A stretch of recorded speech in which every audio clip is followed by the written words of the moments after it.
So here's the new exciting motor from EMAX, the much awaited RS2306 2400KV. Comes in two varieties, the 2750KV and the 2400KV.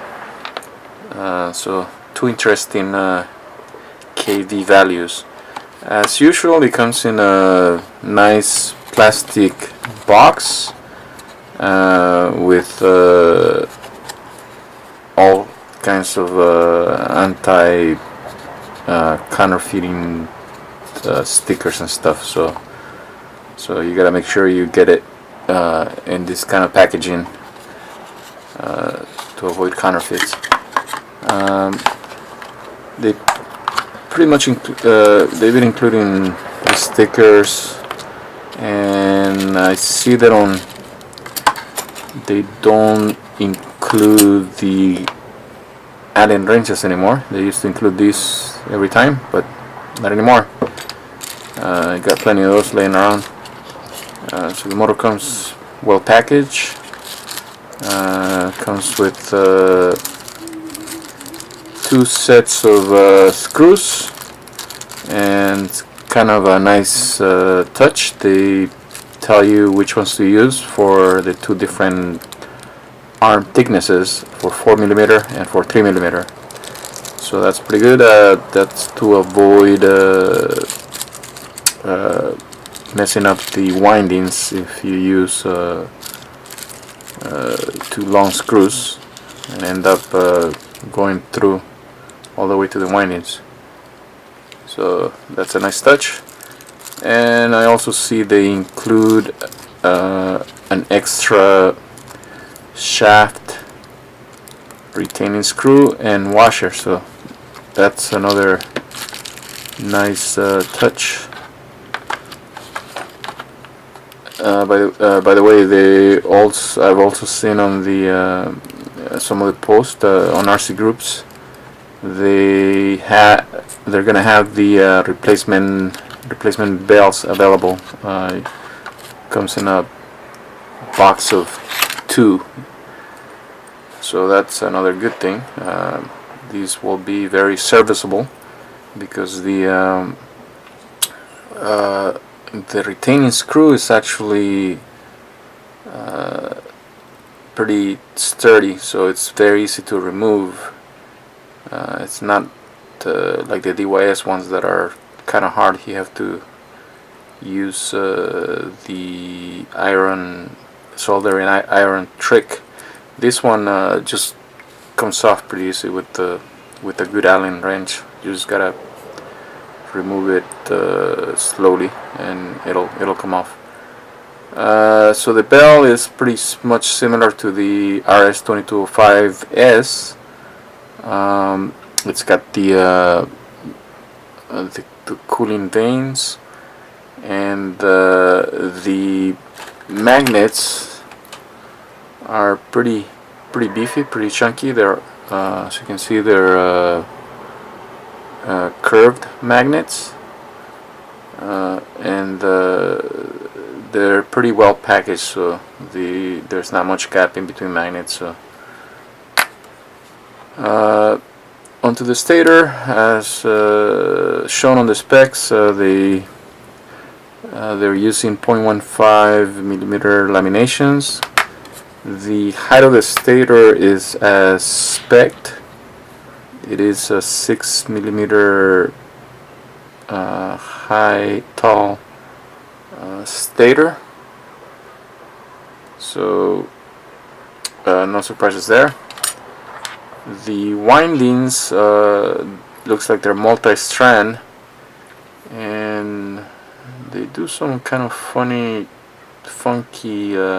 winding here. It's like they do some kind of knot there, but anyways, that works pretty well. Wires looks like either 3 or 4 wires per bundle that goes around but that's worked pretty well for EMAX using multi-strand wire. There's been for a while there was still I think there was a trend of going with single strand wire, which has been touted to be more resilient and more capable of withstanding high amps. But this has worked well for EMAX. So, and there's also another school of thought regarding multi-strand versus single-strand. With multi-strand, the thinking is that when you have smaller gauge wires, you're able to pack more copper per turn, because just simply because of geometry. When you have thinner wires in a bundle, there's going to be less air voids between adjacent wires, whereas if you have a thicker gauge wire, when you put them side by side, there's going to be larger unused areas, larger voids between wires. So both work pretty well. So it's as long as they work, it doesn't matter which one's used. Just wanted to mention the one other thing that also single strand allows you in the windings is that you may, I'm not, don't quote me on this, I'm just thinking here, you may end up with a smaller end turns. This is what they call the end turn, this turn right here where the winding goes from this side of the stator, it goes back around. So these are the end turns. So I've been reading that at the end turns there's no force being produced, there's no electromagnetic force. So these are kind of like null areas. I believe the magnetic field goes like so. I could be wrong. So there's no force coming out through there. And what I read is that these are actually sort of like a weak point, and that's where the high voltage and heat concentrates. So the more copper that you have there, the more heat that could be produced. So if you can keep that part compressed, you get better performance. So with the single strand, because the wires don't pack as well, you may end up with a slightly taller end turns than with the multi-strand. So I don't know if that makes sense. Just something I was reading, just wanted to share with you. I'm just like reading stuff like that. It's kind of interesting. So yeah, this motor looks pretty good too. It's white.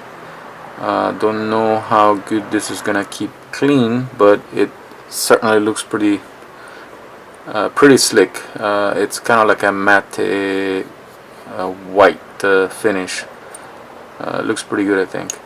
The red bottom portion is similar to the RS, and the wires, length of wire they give you is about 70 millimeters. So that's plenty for most arm-mounted ESCs. If you're using 4x1 ESC, you'll need to add splicing additional wire to reach to the center of the frame. The one other thing they did go to on these, they went to 4mm shaft, so that's a pretty good thing.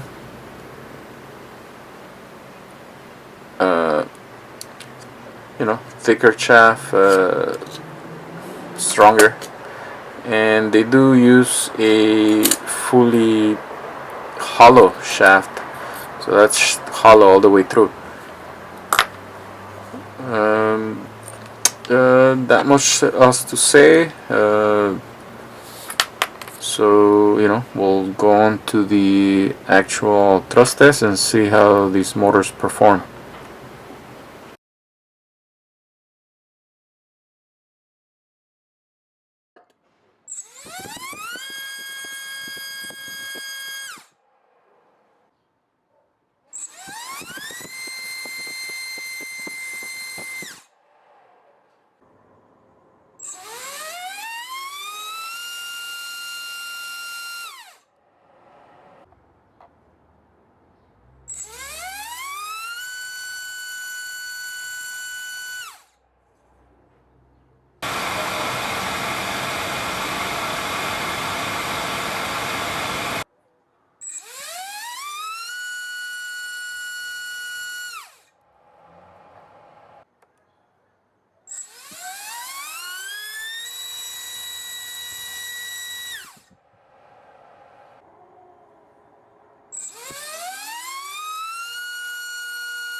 Okay, so here's the thrust test results for the new motor EMAX RS2306-2400KV. Pretty powerful motor. It was some pretty amazing results here on the larger props. It pretty much across the board, these motors pretty much outperforming almost anything I've tested in this similar size. So EMAX has pretty much done pretty good right here. They've hit a home run per se. As you can see, 4-inch props, we're getting 1 kilogram static thrust. And then we move on to the larger props, the more common, more popular 5040x3. We're getting 1400 grams. Amps are pretty manageable, I think. Pretty close to, a little bit higher than the 2205, but again, you're producing way more power.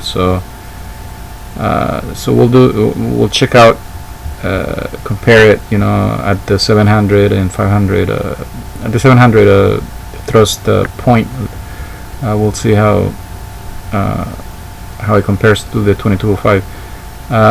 Dow props, the Cyclones, again above 1400, pretty manageable amps. The quad blade, almost 1500. The Dow, the version 2, the 5046, pretty 1500 grams. The Lumineer butter cutter, as Lumineer had mentioned, it needs 12 2206-2207 type of motor with slightly higher than 2300 kV, so 2600 kV, and yes, this prop is getting quite a lot of thrust. Still you need to try it, see how you like the flight characteristics on that. I like it. I've flown it. It feels pretty good. But I'm not top ace pilot, so really you gotta try it, or maybe get see what others think, what the good pilots think about it. On the 6-inch prop, this is where this motor really blew the doors out of pretty much everything else. 1800 grams at quite a lot of amps, so you'll need a very powerful battery, good battery to run 6-inch blade at constant 100% throttle. Again, keep in mind these are static thrust. I'm using a power supply that doesn't have much voltage sag, so when you use a flight pack, you'll definitely be getting fewer amps and less thrust, of course. Again, these thrust tests are just meant for comparing motor to motor on their same test conditions. We're just trying to determine what each motor is capable of. Again, I've always said the actual amps are usually anywhere from 25 to 35% less of what I'm getting here on the test. That's ballpark. It really varies, depends on your quads weight, your battery. There's all kinds of variables, so that's just an approximation. But it's a good point to start. If you want to be conservative, you can multiply these max amps by 0.65, and it'll give you a ballpark, a good approximation to what your max could be. Well, take that with a grain of salt, because it's different for every setup. Now going on to the comparison with the 2205 2300 kV. Let's look at a couple of props here.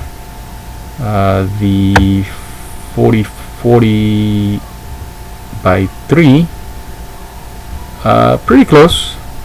Again, this prop is not loading the motor a lot, so you don't need such a huge motor to drive it. So we're getting pretty similar. 900 at about 25 amps on the 2306, and at about 23.24. So pretty similar.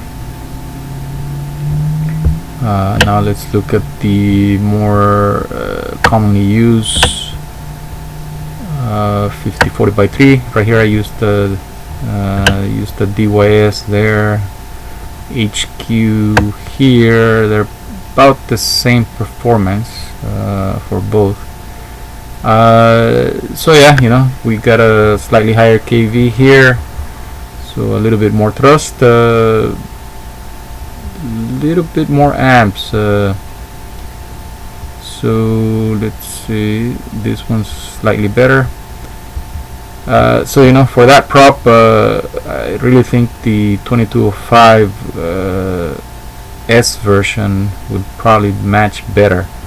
But when you move on to the larger props, like the 5040 by 4, let's see right here, 5040 by 4, This is where the 2306 starts to pull away. These props require more torque from the motor, more torque capacity, which the 2306 has. Advantage over the 2205, of course, is this is a 6mm stator. This is a 5mm stator, so it's got a larger diameter and taller height stator. So yep, here we're getting about 100 grams more. And then on the really the larger props that really stress the motor, this is where it really pulls away. We're looking at about 200 grams more thrust. Of course, the amps, of course, they go much higher. So here we can see on both 200 grams more. So there you have it. This motor is quite insane.